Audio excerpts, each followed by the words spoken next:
Welcome back, ladies and gentlemen, to Deep Thoughts. Oh, my screw here. Did I strip this out finally?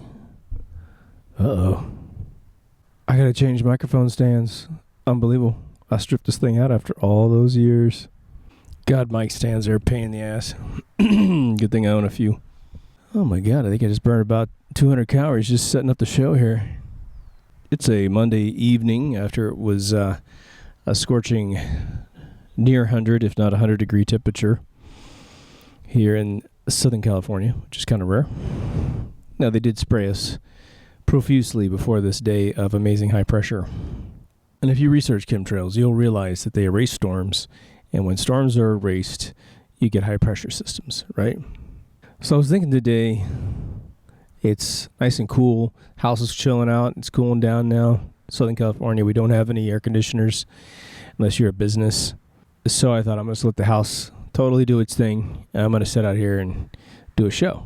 Smoking a fabulous cheap cigar. So I'm kind of in a mood of doing something really fun, show-wise. I keep wanting to do more about aliens. And I've got something planned for Roswell. But I need to do slightly more follow-up to pull it off. Or I should say preparation. Because I got a pretty good angle on that. I did cover a little bit in the Do Aliens Exist, but I thought it might make a more exhaustive episode about a lot of the contradictions of this whole thing. But what I'm going to attempt to do today, by God, if this works out, it was meant to be.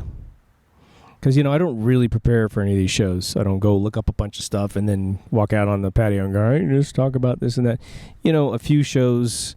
CERN, I did a little bit of research before because I wasn't completely familiar with all the bits and pieces. Magna Carta, I made sure and got a couple of the years correct. Because when you're off like 100 years, when you're talking about 2,000 years ago or 1,000 years ago, it makes a big difference. But now, something just happened, and this is not going to probably air anywhere around the time that this thing happened. I mean, if you look back 2-3 years later, it'll be definitely around that time. But if a week passing is a big deal, then this will be probably a couple weeks out. But a really negative thing occurred and riled everybody up. Got all the ignorant people of the world to immediately surrender their rights, as they always do, right? Which is where we as a people validate the ruling class calling us sheep. Because, God, we are so easily scared, Men are not men. Men are a dying breed. And I'm not talking about just because you got something hanging between your legs. I'm talking about you have the Constitution to behave like a man. You fear nothing. You don't fear death. You don't fear confrontation because you don't fear death. But you're also smart enough to try and get what you need out of life or get what you want out of life without confrontation. But the whole planet's being pussified. I even think women are being made weaker and weaker as men are being made weaker and weaker.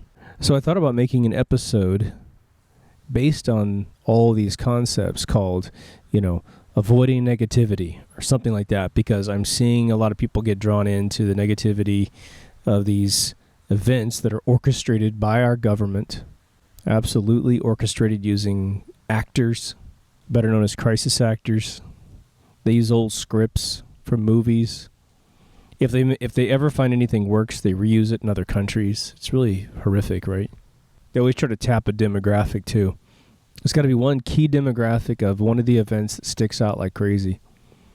And it's a demographic so on point that you might hear it at a marketing meeting for a product.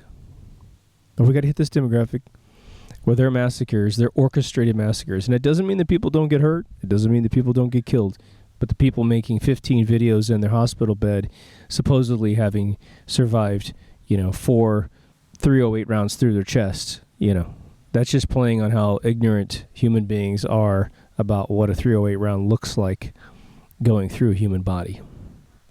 There's no clear shots, people.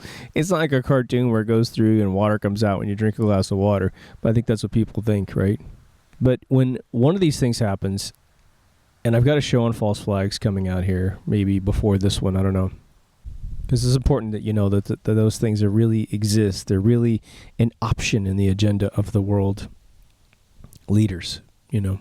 But instead of trying to go down the route of negativity and then leaving you with the frequency of negativity, I thought what would be a lot better is going to, as the law of dictation episode says, in season 1, I can say that now.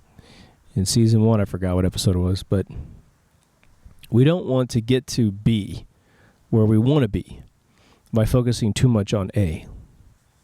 You just want to live B.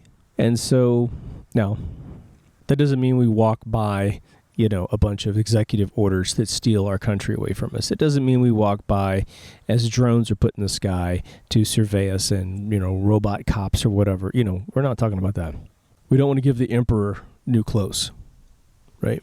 We want him to know he's naked. But we're going to go at it from positivity. And I'm just going to start off real briefly with the fact that when I was raised as a kid, I had great parents, great grandparents, and great great grandparents. No, but I had really good group of people around me. You know, good group of friends. However, the only reason why I mentioned that is that I was not taught the conception of positivity. You know, I might hear or have heard, well, you got to be positive, but I don't think, you know, if I had heard it, it wasn't vivid enough for me to incorporate it into my daily chores, my daily things. The only thing that ever happened was that I found ways of making my life exciting. And that's how I maintained positivity. And I just simply was a positive person. Now, part of it is just being an only child and developing skills. When you develop skills, like my illustrating and artwork and painting and whatever, inking, whatever I was doing, animation, I started at a very young age. And so I was revered for those things. And it made me feel special. And it made me feel positive. And no one ever pushed me. I pushed myself. You know, I remember I would always get tired of what I had done before. And even just as a kid, you know, and I would say, look, I need to do something that's way more difficult because I need that push. I need to be afraid of what I'm doing, you know, in terms of can I actually pull this thing off? And I still do it to this day. And I recommend it for you too. But this might sound a little silly. When I had moved to California, a couple years goes by before Prince released an album called Love Sexy, which is a very odd album. And to this day, like I've said in previous episodes, when you buy it on iTunes, it's one gigantic continuous MP3 because he wants you to have them all the songs go from one song to the other because he designed them that way. It's a pretty ingenious album, but he's kind of naked on a flower on the front, which he's really talking about, you know, accepting himself as he was created before clothes that he puts on, which obviously he very much enjoyed that too, right? But he has a song on there, I believe it's just called Positivity. And the main chorus of the song is, positivity, have you had your plus sign today? And it's sort of hippie, right? Because Prince's mind was pretty much stuck in the lovable 70s with his reinvention in the 80s, and so which he kept very positive. Now, his whole thing was to stay positive and keep his band in a positive world by cutting out the press, by cutting out, you know, television, meaning very few interviews, very few paper interviews. A couple times he got misquoted in paper, I believe in Rolling Stone, go figure. He just basically said, I'm not going to do any more of these because you guys can't be honest. So pat yourself on the back. I'm out of here. And obviously in the late 90s when he was trying to promote his own brand, he got back out there. But this isn't about Prince. But here's the weird thing. I'm in California. I'm probably like 19 years old, almost 20, when this album drops. And I was really into him at the time. Major into him. Thought this album was really wild.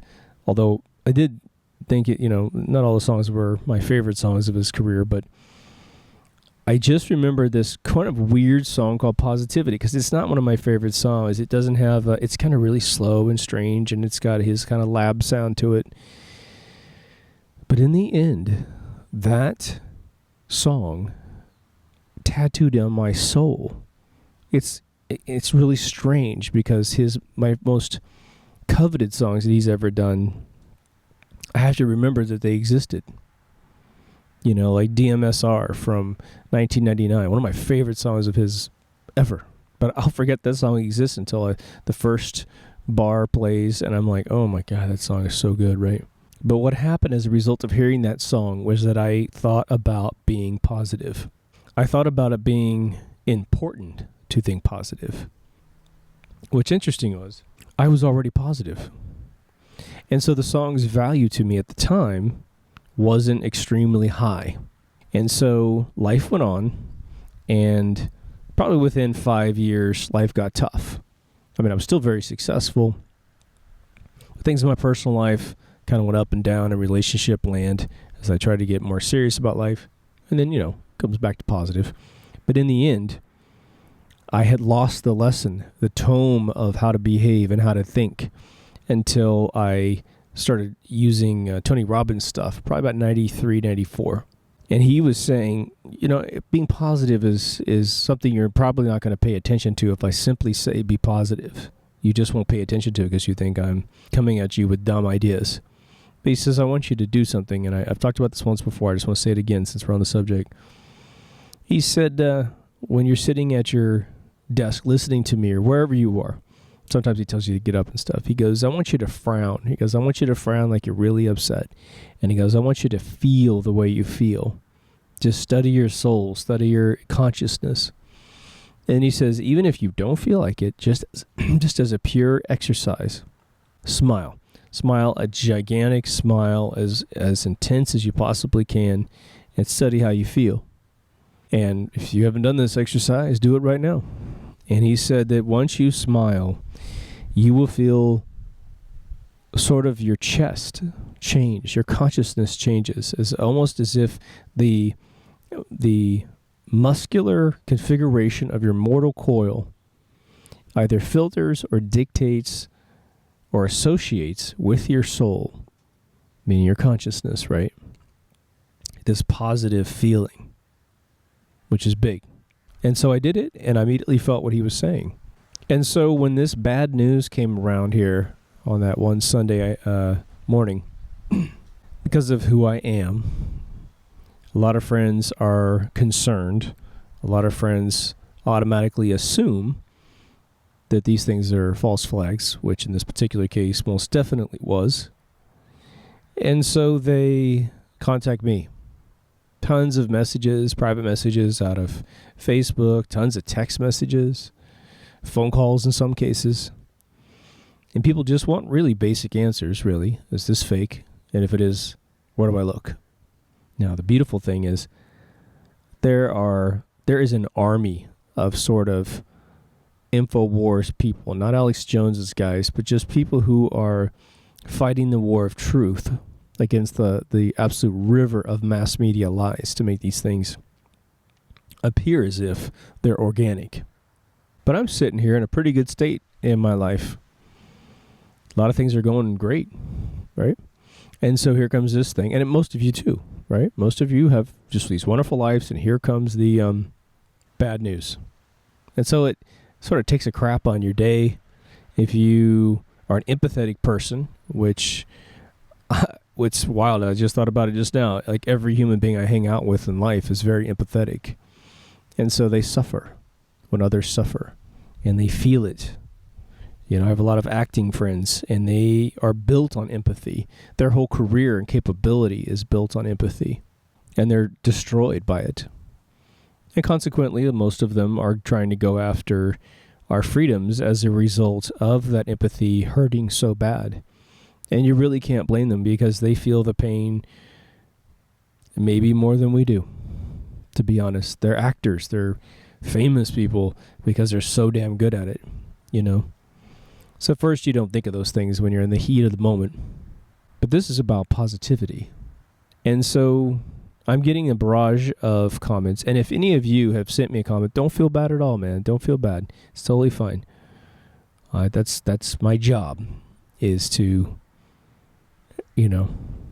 perhaps be a chieftain of information of this level, of this caliber, and to say, sometimes we just need each other to go, God damn it, they did it again. Maybe people really got hurt this time. But being positive. There's a ton of information about the schematics of thought in the law of attraction episode. But what I didn't really put a fine point on is how one gets up every single day, goes to bed every single night, traverses the trials and tribulations and the obstacles of every single day, and remains as positive as possible. Because when you feel positivity, it's a very interesting emotional experience that I want to describe for you as I experience it. If any of you dream, and I dream, like I said, I don't know what it is about my older age, I dream. I'm not going to share one of my dreams with you in this episode because it's just sort of interesting, but it was almost a multi-dimensional dream. It was really crazy. But I used to fly a lot in my dreams, and I still do from time to time. But when you fly in your dreams, there's something utterly exhilarating about it. And it has to do with freedom. And not your patriotic freedom, I could shoot a gun freedom, just spiritual freedom to travel more around the world that is the world that we know, right? I have never dreamed about space, really. I've never been on a spaceship. I've watched every single Star Trek episode probably 3 times, all the shows. I've seen every space movie half a dozen times, right?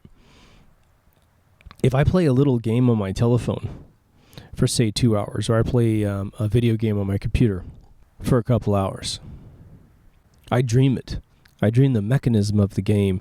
I dream the world of the game. Not I've never walked into Orgrimmar as a human being. Well, maybe once, but here's what's weird. I can watch science fiction all night long, but my dreams never include science fiction stuff. I've been a futuristic city on Earth, but I've never been in space. I've never been in a space battle. I've asked tons of people. I only have one guy that claims that he dreams about space, and when I really interviewed him about it, it wasn't space travel, space existence. It was just, and it wasn't really the stars with the galaxies and the Milky Way around him. It was just he was in a dark space. I was like, well, I've had that too. But when you have a positive thought, and it could be a link to truth, but it could just simply be a positive outlook to life, right?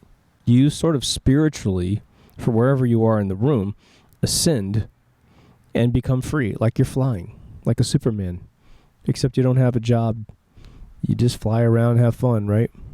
So I had a dream the other night that was very, very wild and interesting, and it was super simple.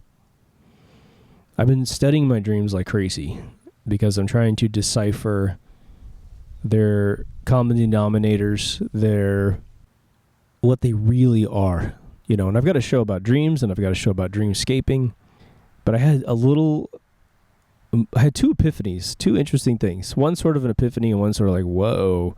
First thing was this. I was at a design table with sort of a family, like a husband and wife and a couple of little girls who were of, between 8 and 12, 2 girls specifically. And I had just met them, and we all came to the conclusion that we're all artists or something. I don't know what the deal was, but they had a sort of a table with just tons of white sheets of paper, big sheets of paper where everybody could draw. Everyone was on all these cool. It was just a cool little laboratory of art. And they asked me to write down my phone number because they wanted to contact me later, and which is something that happens all the time in the real world. We meet each other and we do this, right? So I'm sitting there and I've got, probably a 2-foot square right in front of me, right? And I've got this writing utensil and I'm trying to write my phone number. I'm not sure anyone's ever asked me that in my 46 years of dreaming. Maybe when I was 1.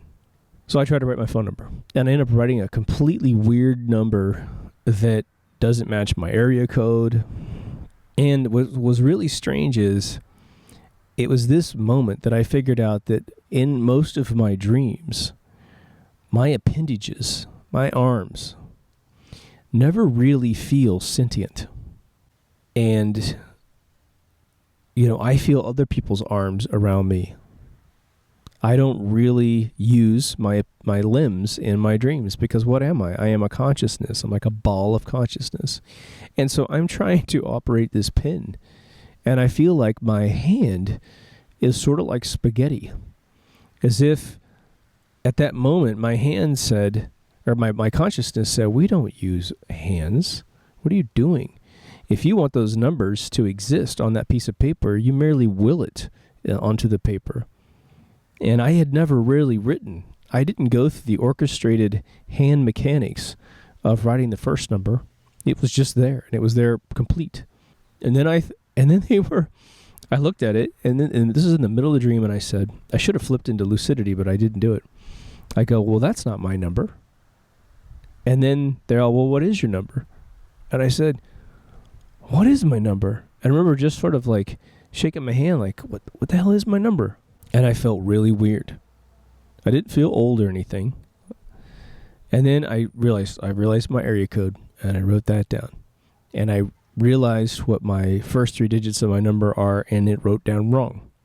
Now, if you guys are into lucid dreams, one of the biggest tests you can do to have lucid dreams is to constantly, while you're awake, read something, look away, and read it again. If it's the same thing when you read it again, then you're awake. But if you're dreaming, it'll change. And what you have to do is Pavlovianly train yourself to do this every single day, and multiple times a day, hundreds of times a day. I don't do that because I don't want to rack my brain like that during the day. But the idea is you'll do it in your dream, and it won't work out, and then immediately you flip into a lucid dream. Now, in my experience, the minute I get lucidity, I gain consciousness pretty quickly after that. Within about 30 to 60 seconds, I gain consciousness. So I don't want that problem, man. I want the problem of not being able to sleep, right? And so I think what happened in this dream, okay, was that I had written the first 3 digits fine, my area code. I got the first 3 digits of my number wrong. And I was writing them out of order, too. I was writing like usually it's left to right, and I was writing sets of 3 digits from right to left. It was weird. And I had this moment where I actually thought, I am trying to orchestrate my right hand to write these down, but I have never done this before in my life.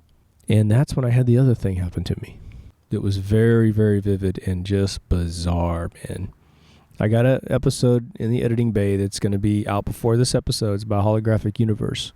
Sort of kind of dovetails into this one. And you're like, this is not about positivity, dude. Why'd you call this show positivity? This gets at the root of what we are as beings, perhaps, or how fragile our consciousness is, but also how amazing we are to gain positivity and use it like a weapon, against darkness, right? Or to simply just leave darkness behind and move on with life, right? We'll get to that in a second. But what ended up happening with this dream was that it was almost as if my consciousness pulled out of that particular dream, and it became sort of a screen, like some old-fashioned glass screen. Not like a television, but just some bizarre thickness of refracting light. As if there's a layer between me and the dream. Like I went, boop, popped right out of the bubble of it. And at that point, I realized that I was a tree. I was a tree. And I know that sounds really weird right now, but here's the thing. I saw myself in a densely packed world of nothing but trees. And the proportions would be, if the tree was, say, 1 foot wide, the other tree would be 3 foot away. So all these trees are super packed, super dense in this crazy world that is nothing but trees. Weird, right? It's a dream. But what happened was that I realized I was organic life, that I never have had hands. And so I can't dream about them because I've never really had them. It's all an impersonation. And then the second layer of that reality came in, is that all the trees in this world, all of us, right? Because they're you and me. We're sort of singing a song of existence. We are singing a harmony of frequencies. And that's what gives us our consciousness that is not our physical being, which is human mortal coils. And that I don't believe this necessarily. I'm just telling you what it was so vivid though, and it was so like epiphany bound. And then let me just finish up. So what I felt was that we are stuck as in this dream. We as human beings aren't really human. We're stuck as these trees. We seemingly live forever. I didn't see dead trees. And then we harmonize this existence because it is the freedom that we need, because we're rooted into the ground of wherever we are, and we don't have freedom just strictly by design. And so then I pull out further, and that particular world, which seemed very real, became this world. And I woke up as if, what ended up happening was I pulled it out of the dream. I saw this tree world, and then I could, all of a sudden, as I gained like visual contact with everything, I felt like my consciousness was in this tree trunk, sort of looking at all the other trees, and they were all asleep, or they were all in their simulation of wherever they were. And all of a sudden, I could feel the thought processes of these trees, like a frequency of, I don't know, almost like an energy smoke between us, right? But it wasn't really there, but I could somehow feel it and see it, as if the tree trunk itself, which was me, had sensors. Now, I got no indication of branches up above or what was above. No indication at all. I just saw, I don't know, must have been potentially 30 feet up, 20 feet up. And I could see the ground, and there was no soil exposed. So all of our roots were all together. And I pulled out, and now I wake up in my bed, and immediately I get all these weird sayings that are tree-based about our likeness. You know, you can say, what is the saying about, being cut from the same cloth, or, apple doesn't fall far from the tree. All these associations with trees and life, and the fact that we have a tree of life that is our family tree. And just a ton of these things were hitting me about how much human beings incorporate tree references, right? I thought, oh, that's interesting. But now let me show you an example of positivity that perhaps you've experienced. I hope you have. If you've experienced any negativity in your life, which I hope you haven't, chances are life brings it to you, right? There's probably been a moment in your life where something bad happened to you. Doesn't have to be something massive. Maybe it was, maybe it wasn't. But there's definitely something you noticed and it bothered you. You're like, eh. And usually what I'm talking about this particular round would be something negative where it's sort of an attribute of time. And what does that mean? Well, when you get a degree from high school, that's an attribute of time. It is something that happened, and you can't take it away. Now, one could argue everything's an attribute of time, but I'm talking about things that are essentially part of your life, like an irreversible coloring of your life, right? If I'm wearing a white shirt right now, if someone were to put a dye on this white shirt, like black dye, the chances of me ever getting the black dye completely out is negligible, right? So sometimes things like that happen in our life, where someone breaks our heart, someone betrays us. Doesn't have to be a big betrayal. Could be just someone is annoying at a particular point in time. You're in line, you're trying to order some food. You're just like, God, why do you have to be a dick today? Because you'll be feeling good, and then this weird thing happens. Maybe you're excited to get in your car and go somewhere, and someone not driving so well in front of you pisses you off or hits you. You get my point. Now, there's two ways that we can handle that. Most of the time, actually, I shouldn't even say that, because for the big ones, we most of the time deal with it because you have to. Your car was hit, you got to file a bunch of police reports or whatever, get your car fixed. It's a bummer. But road rage, not the kind where you actually get out of your car and get yourself killed, but someone's pissing you off when you're driving.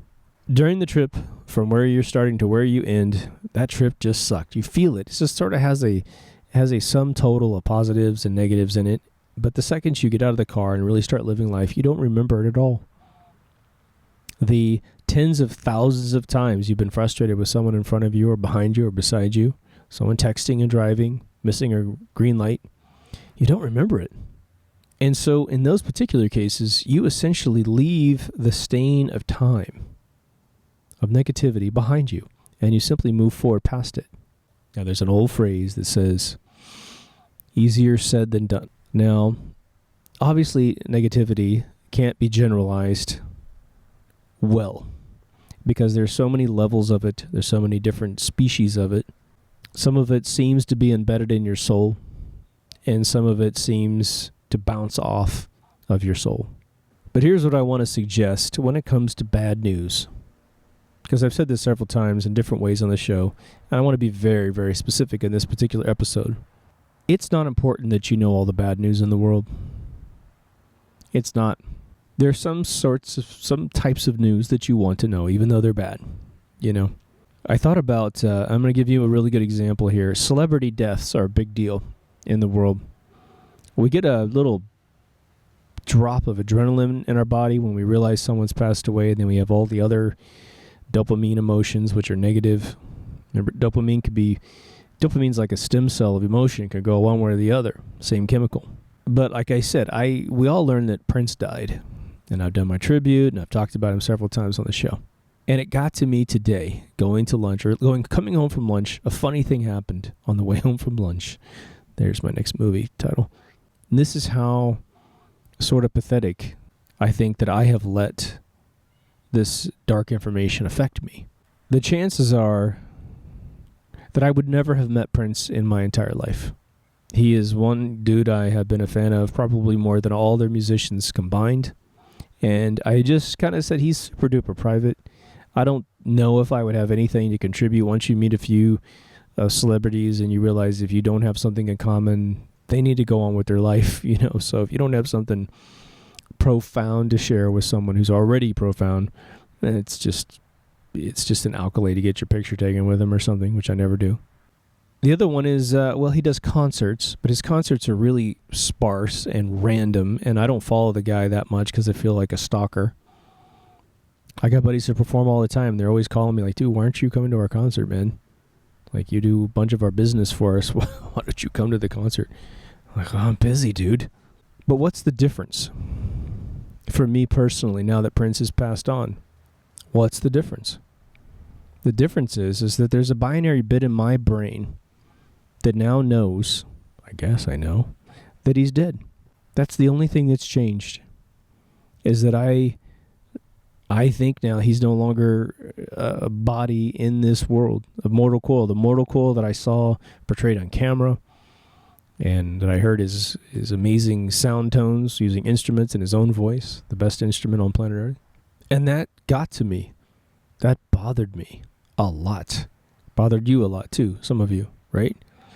And David Bowie and Lemmy and all these things. This Star Trek guy just got killed by his car. Crazy. But it's a little bit in our brain. I was never going to meet David Bowie.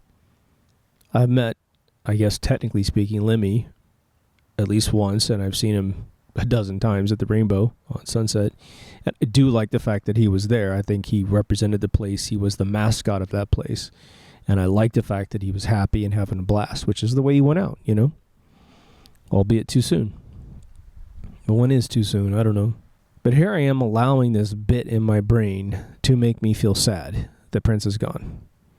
Now, I'm gonna suggest, without knowing him personally, without ever meeting him personally, and I'm gonna throw virtually every celebrity you've ever been told that has passed, the last thing that they would want you to do is sit around and have a negative day as a result of their passing, especially a negative week, a negative month, a whole bunch of negative feelings every time you think about them. Oh, he's dead. Oh, God.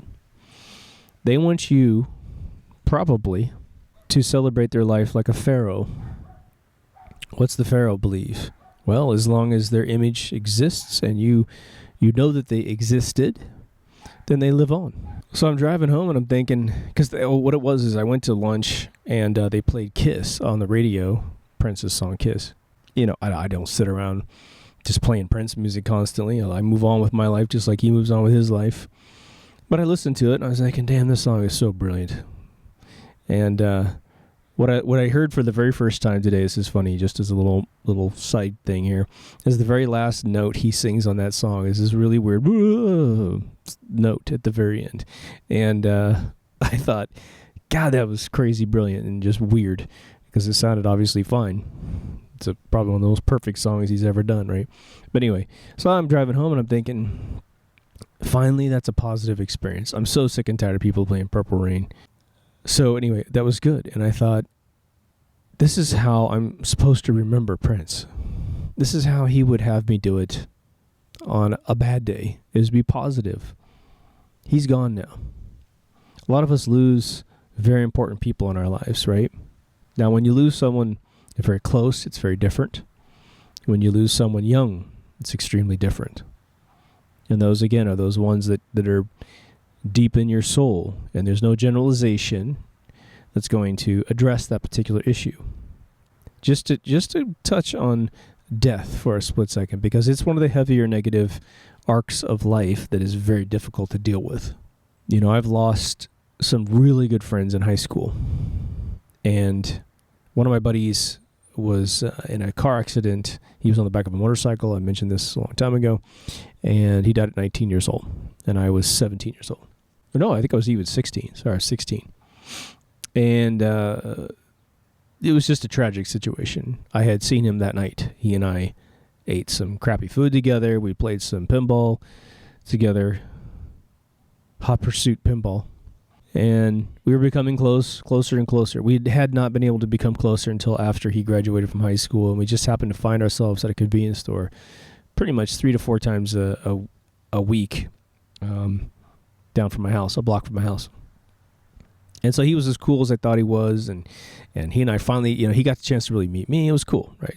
So he passes on, and I'm devastated a little bit. I am a lot, but at the same time, I'm sort of like trying to have a perspective on it. This guy's 19, man. Handsome kid. Just a sweet, wise man, and his thing. And I looked up to him. So he passes on, and I'm thinking, how am I going to deal with this? This is a big deal.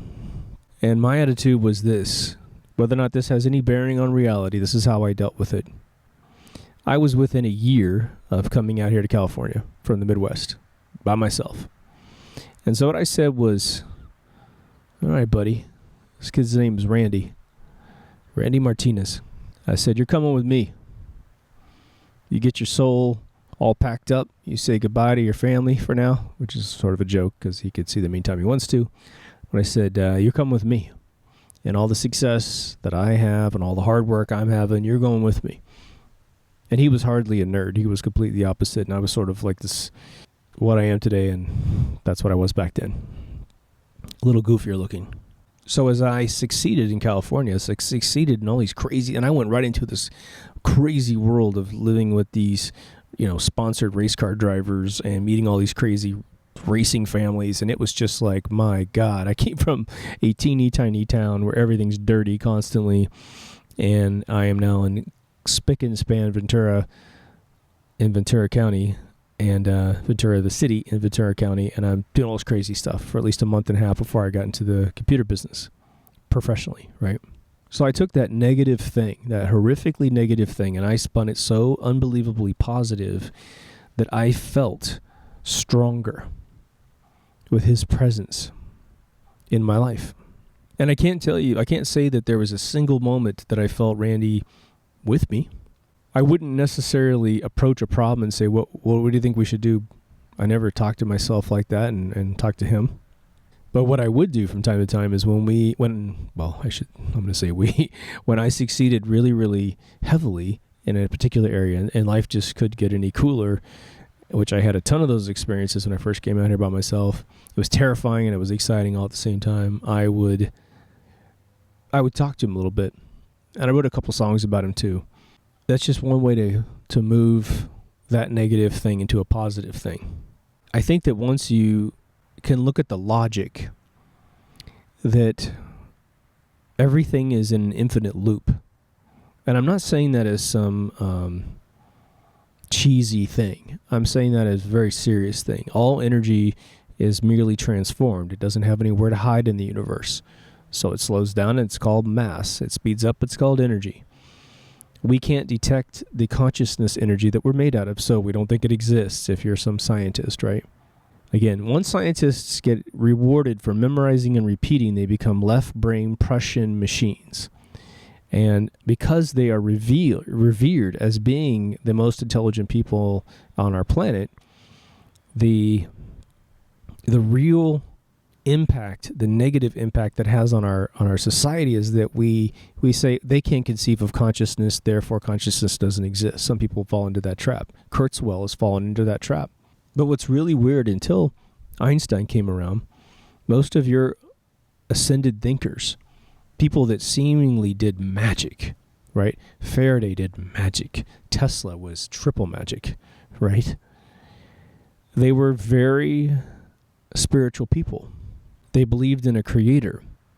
Now, they may not have believed in the Michelangelo painting of God touching Adam's hand sort of thing, but they believed in the logic of a creator. Probably completely undefined, quite frankly, but most likely something that is gracious and infinite in its willingness to forgive, because it's not sitting around keeping a tab on what you did wrong. Consequently, I just had a really weird thought the other day. You know, we're human beings, regardless if we like it or not, and we have frailties and limitations and frustrations, and we can only conceive of so much at one particular point in time, et cetera, et cetera. Who knows how much we can use this mortal coil soul symbiotic relationship to understand the universe. But we feel despair sometimes, right? We feel negativity, right? And it dawned on me that if we were to give our creator the credit of being infinitely brilliant and infinitely, and is, right, everything, then I had this weird circular logic problem of thinking, well, how does God know what my despair feels like? Unless God were to find a way to stick his consciousness, using his very loosely, of course, inside some mortal coil to feel the frailty of man. Without doing that, then God would, I don't know, can he remember being less? Was he ever less? Right? So it just became very, very interesting. Can you imagine you're looking at an omnipotent being that knows everything? I mean, there is no positive and negative. There is no sin and, whatever the hell the opposite of sin is. There's no positive, there's no negative. There's no left, there's no right. There's all knowledge. And you sit there before your God, a frail, flawed being, which again I think is the gift of this particular life. You have choice because you're not all-knowing. But you stand before your God and you think to yourself, probably naively so, even though you're not God, maybe God has gifted you with something that even God doesn't understand, which is limitations. I mean, part of me would hope that a God wouldn't have any limitations, right? But you have to assume that he, technically speaking, it would have to put itself through a life like this to know this. Weird, right? So what is the importance of positivity? Well, in the Law of Attraction episode, we talk about the fact that it really gets you where you want to be. What if I came to you and I said to you, let's just say your life is not where you want it to be, even if it's just a few percentile off from where you want it to be. And God has bestowed upon me some extra powers, maybe angelic powers for the sake of argument. And I come up to you as your guardian angel and I say, hey, you, what would you say? There's a couple Twilight Zones. There's a great one with CarableNet that has this 1963, I believe. But I come up to you and I say, what if I don't ask you a single thing about what you want in your life? But I can wiggle my nose, wave a magic wand, lick my thumb and put it in my palm, like they did in Twilight Zone. And your life will be near perfect in terms of your happiness.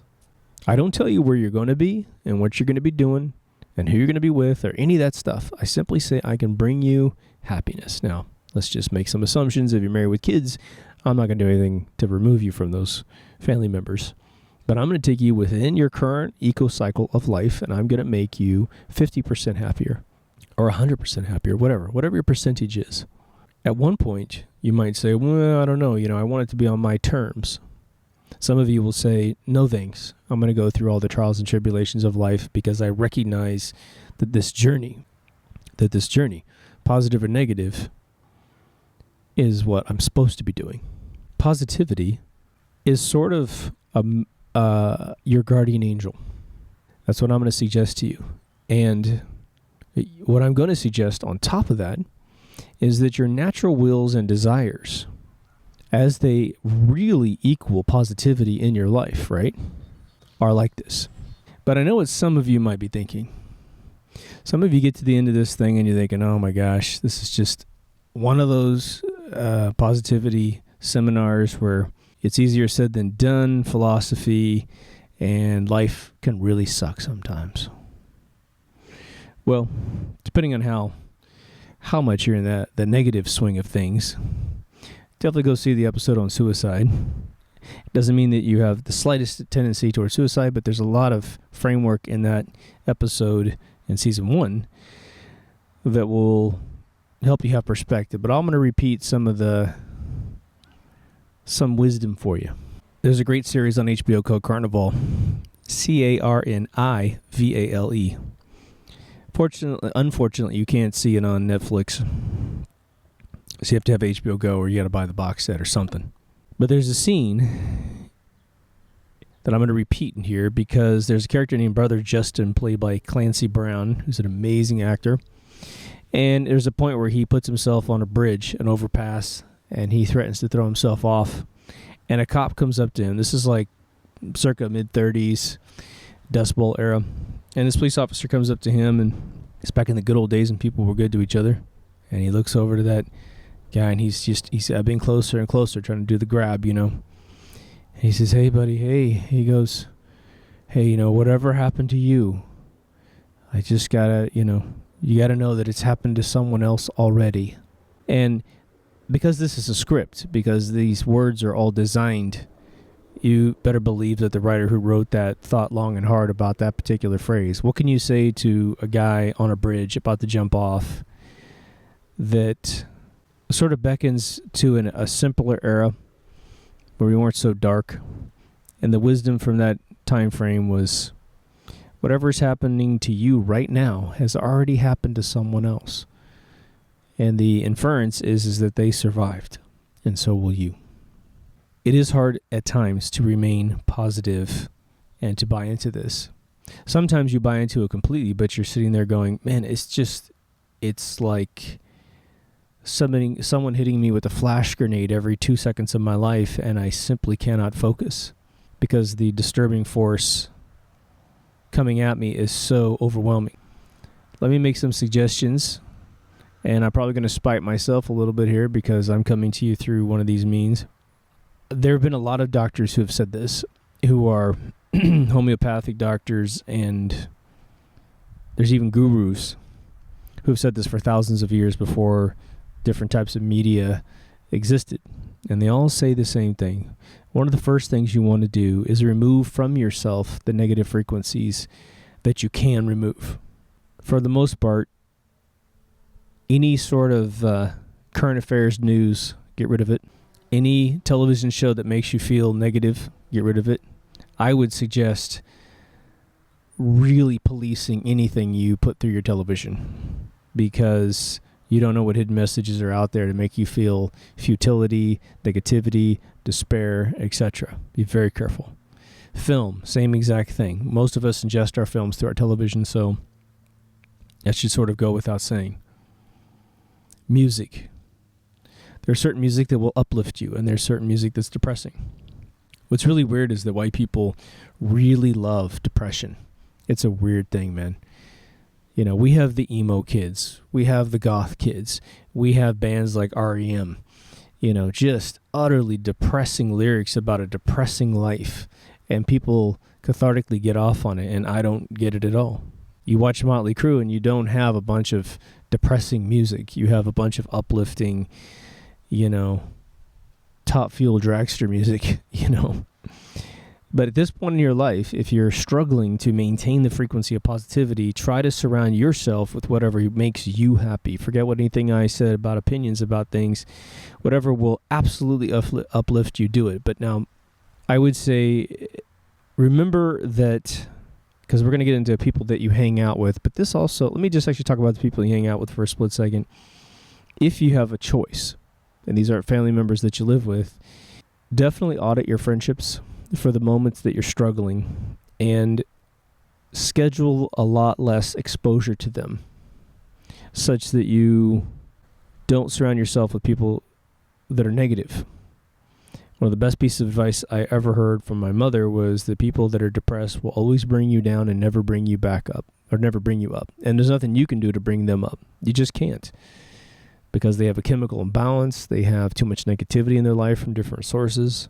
And so we have to probate them out of our lives, if not completely eliminate them.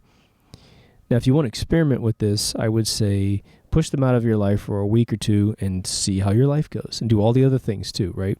And then let them back in your life slowly and notice how they bring you down. I've got friends that have no idea why I don't see them anymore, because they're just depressing, cynical people. And it could be that when I met them, they were extremely happy, but every time I'm with them, boy, it's just negativity. And I've had friends of mine that went through super negative spells and knew they were going through it, asked me for help, and I was there for them. So you can help people, but if they don't know and they're just pissing on your parade, well, we have to be careful with that kind of thing, right? But when you talk about music, especially, music is like a friend. So if you are addicted to bands that typically talk about how horrible life is and how they're suffering, don't listen to it, even if the beat is a little upbeat, because inside your mind, you're painting the symbols of depression in your mind. Now, one of the other things that gets on people's nerves that you can't escape from is, to a degree, I think I said this a million years ago, but some of you guys get overwhelmed with bills. One, there's financial relief and a bunch of different mechanisms, right? If you're overwhelmed, there's a couple forms of bankruptcy if it were to totally crush on you. A lot of times you can just realize that if it can't kill you, you're good, you know? I hate to even touch anything financial because it can be a disastrous situation, and it's very custom to each and every one of you. So there's no generalization advice that works for any of you. It just doesn't work. So the first thing is to trim away as much negativity as you possibly can. And it's okay to get a little anal with it, you know? Cut things out that are, just be meticulous about everything. Colors.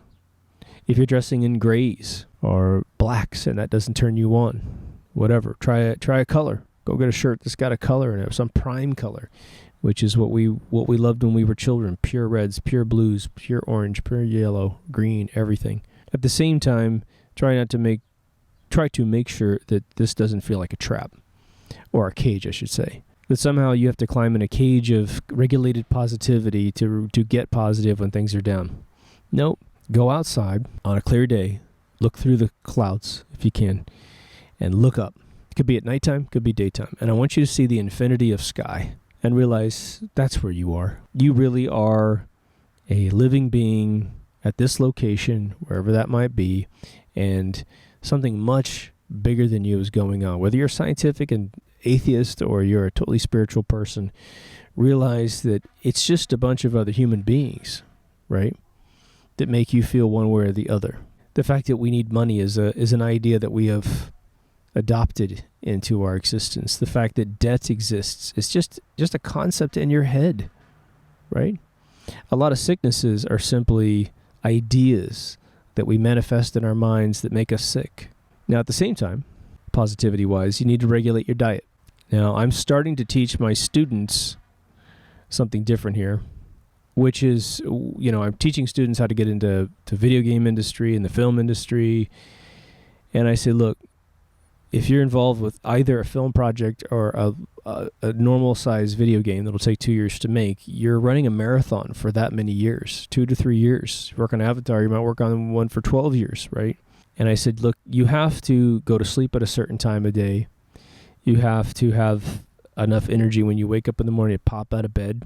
So throughout the day, you're going to have to figure out through experimentation, which can be a lot of fun, what meals your body absorbs best, such that you can regulate your energy levels.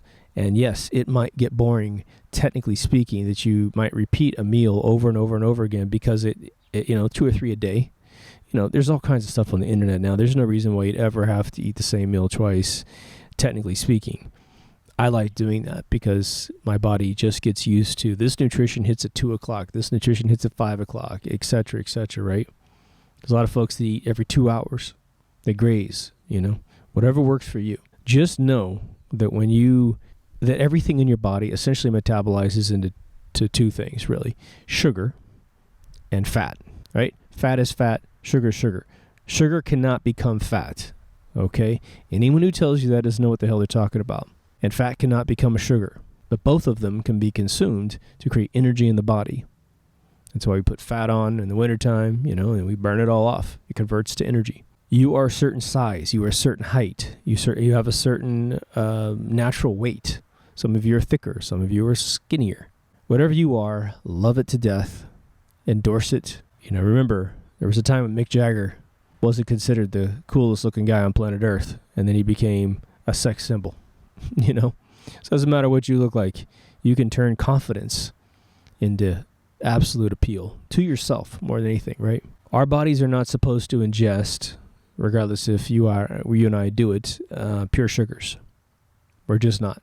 And I know that sugar cane is grown and sugar beets are grown, and those are natural things, and someone probably ate one, but it's a little tougher. Sugar cane is probably the most enticing thing. It's crystallized sugar in a cane. Amazing, right? But save those couple places in the world, human beings had to eat carbohydrates and various grains and vegetables and fruits in order to get a sugar base to convert it in your body, right? Carbohydrates are complex sugars. That's all they are. Your body will tend to break down the most complicated stuff first and then do the simplest stuff second, as I understand it. So you eat a bunch of carbs and then you drink a bunch of pop. Well, soda for a lot of you guys. You're going to break down the spaghetti first, and then it's going to go after your sugars. And if you run out of energy to do any of that, then one of them's going to stick in your body and make you really heavy, right? Same with fats. Again, this isn't a critique on what you look like. This is just a guide on if you want to remain positive, you don't want to overwhelm your body with excessive energy, because you'll get neurotic, because a lot of that's going to turn into mental energy. Now, sometimes, like for me, I like iced tea. Non-sweet iced tea. The caffeine in black tea is awesome during the day. And so I'll juice up on it at lunch. It's calorie free, so I'm not hurting myself at all. I can't even handle a sweetener in tea anymore. But I'll drink that. I come home and I'm just buzzed. Just a natural buzz from tea. And all my agendas fire unbelievably clear, and I can write better and I can do all my stuff better. But it's just iced tea, right? We have a lot of alluring drinks, monster drinks, and all these other drinks. Just be super careful. I told my students, look, I said, if, we're all going to have a pinch. We're all going to work really late one night, and you're going to be drinking pots of coffee, and some of you are going to go for the sugar thing because you just need a change in flavor, or you like those things, those little 5-hour drink bottles, I said, just understand that when you do that, you're engaging in a burn, and that's going to take time to recover from that burn. Now, if you're really, really young and you're between, say, 20 and 28, you can do, or 18 to 28, you can do those things and get away with it a little bit. But in the end, you could lose your job because your body absolutely expires and you just must sleep and you can't think straight and you're hauling your butt into work, but everything you're creating is trash. So again, it's not the sprint, it's the marathon. That's how life works every single day. The other one is to remember you're going to win some and you're going to lose some. Some days are going to be fantastic, other days aren't. Now, everyone knows that sort of thing, but if someone doesn't tell you that that's normal, sometimes we don't listen to our own voices, right? Some of the most epiphany-driven moments in my life that made me feel positive and gave me perspective on life to live a positive life were moments when my elders in my life, my uncles, my grandparents, my parents, older friends of mine, would just say something logical that has been occurring in my life, but no one had mentioned it before. And I think a lot of what I try to put in this show is all about that. A lot of comments I get from people is someone saying, you said what I was thinking in my mind, and now I feel better that I'm not the only one who thinks like that. And how sad is it that we don't do this more often? I'll go to gatherings and listen to the average quality of conversation, and it's so incredibly low, People talk about nothing for hours and days, and they, when they run out of junk, they go into gossip because that's the only other thing that they know how to talk about. And you would not remotely talk about what is life, who are you, where are we, and that's what you get a lot of resistance for, paradigm shifts and knowledge dumps. Because, again, not to do this in every single episode, but if someone comes up to you and says, hey man, maybe the world's flat, like we used to think. And everyone's like, oh, I have never thought of it being any other shape but round, but I'm going to fight you on this. I'm going to fight you on this. And we have to regulate the conversations that we have, pick our battles carefully to stay positive. If you think you're going to be in a circle that's going to exacerbate you, well, maybe you don't show up. Or maybe you make it a game. You literally walk around. Like if you're in a family function or a business function, it's your husband's Christmas party or your wife's Christmas party, and you don't like a couple of people there, or you just don't even feel like you belong. Make it a game that you're going to pretend like you care. You're going to pretend like you belong. And just see how much you can BS until maybe it doesn't have to be a BS situation. That's what I've done a couple times in my lifetime. And if I said, give me a handful of love, you couldn't. We know love's real. And if I said, positivity is something you must have in your diet of life, it's abstract. It almost sounds cuckoo, right? It's not. It is the byproduct of love. Love is, if your house of happiness has two doors, a front door and a back door, the front door is probably love. You just walk straight in and there it is. Boom, you feel amazing. Positivity is probably the back door. It's a way to sneak in. Remember what Tony Robbins said. You can act your way into feeling better a lot easier than you can feel your way into acting better. And that simply means you can pretend to be happy a lot easier than you can make yourself happy. And that simply means just go out and put yourself in positive situations, even when you're not feeling it, and it will become you. Law of attraction. Get around a bunch of positive people that love you. And believe it or not, there's a lot of love in certain places where strangers exist. Get to know people, make friends, nothing else. Just surround yourself with the things that traditionally make you happy. Subtract out the stuff that makes you not happy. Let's end it there. If you haven't already, go to mkultraradio.com. From there are all the links. There are 2 Facebook links at the top. MK Ultra Radio is a different show than Deep Thoughts Radio. This is Deep Thoughts. We're in season 2 now. For those of you who are watching, yes, I had to split this over 2 days because I got a phone call about a script I wrote, and I had to take the call. And so I was losing my light anyway, so I waited till the next day to just come back out.